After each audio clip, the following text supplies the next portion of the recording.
Hi, my name is Ishaan.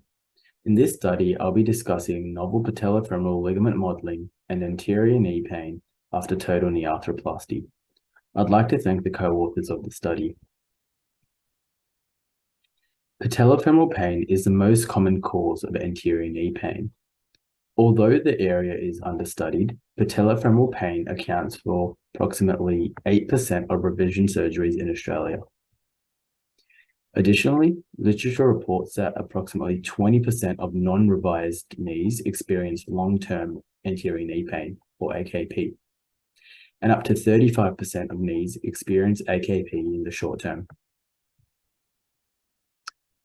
Anterior knee pain can occur due to mechanical drivers such as patellar fracture or component loosening, or from functional causes such as force imbalances and patellofemoral maltracking.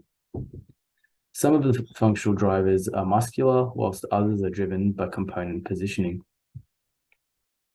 For instance, as displayed in the image on the right, patellofemoral overstuffing increases the arc length of the extensor mechanism and may lead to pain and reduced flexion. We also know that femoral internal rotation has a strong relationship to anterior knee pain. This is perhaps due to the lateral trochlear buildup and resulting retinacular stretch, which occurs with femoral internal rotation. Computational modeling can be a powerful tool in its ability to provide predictive and patient-specific analysis. Our prior work investigated the impact of varying AP offsets or anterior-posterior offsets between the femoral prosthetic that was implanted and native femoral bone, i.e. over or under recreation of the trochlea. This model considered points spaced across the trochlear sulcus as well as the medial and lateral peaks in the early regions of flexion. In the images on the right, the red spheres represent the points on the femoral component, whereas the blue spheres represent the corresponding points on the native bone.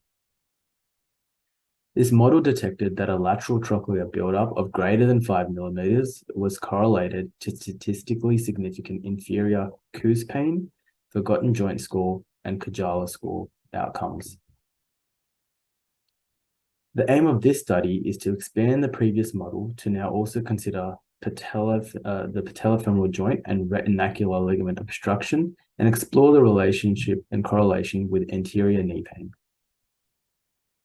The study involved a retrospective analysis of a pool of 288 patients operated on by one of two surgeons.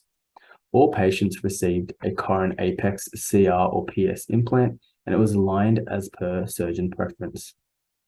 The patients also completed a Kajala score PROMS at 12 to 24 months post-operatively. So the Kajala score is a series of questions on the degree of anterior knee pain, and it's been previously validated against different populations and was able to differentiate between healthy subjects and those with anterior knee pain or patellofemoral instability. For our proof of concept study, we randomly selected a purposive sample of 10 patients with a high score and 10 with a low score. All patients received pre- and post-operative CT scans as well as lateral flexed X-rays. Both sets of CT scans were segmented to create 3D reconstructions, which were then landmarked and registered to the respective pre- and post-operative X-rays. A custom geometric ligament wrapping algorithm was then used to simulate the retinacular bone wrapping. This simplified the medial and lateral patellofemoral ligaments into single bundles as seen in the image on the far right. Calculations were then taken to assess the pre- and post-operative anterior-posterior offsets of these ligaments, as well as the change from the pre to the post-operative state. In terms of results, an inverse correlation was observed between the post-operative medial and lateral AP offsets and the Kajala score, which suggests that a greater post-operative AP offset would result in a lower Kajala score, indicating a higher risk of anterior knee pain.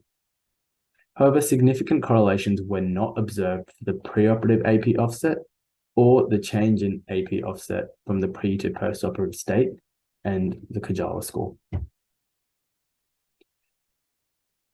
So these results support our prior findings in that overstuffing the patellofemoral joint may result in a lower Kajala score. However, this relationship only exists in the post-operative measurements, which suggests that the preoperative state may not be a good reflection of a healthy native state. Considering it's still early stages of the study, there are some limitations associated with it. So firstly, Kajala score isn't a true source of anterior knee pain and instead is a potential indicator. There may be confounders in the results as well, such as larger patients will generally have a larger AKP patellofemoral ligament offset, and also the sample size of the study, which was limited to 20 as a proof of concept. In conclusion, overstuffing the patellofemoral joint may result in inferior patient outcomes and anterior knee pain. The patellofemoral joint is largely understudied, and much more work is needed to understand the functional mechanisms of anterior knee pain. We hope to take the study further by increasing the sample size and better identifying AKP in the study subjects, and also hope to incorporate the model into preoperative planning processes and computer navigation workflows with the goal of assisting surgeons in enhancing clinical outcomes. Thank you.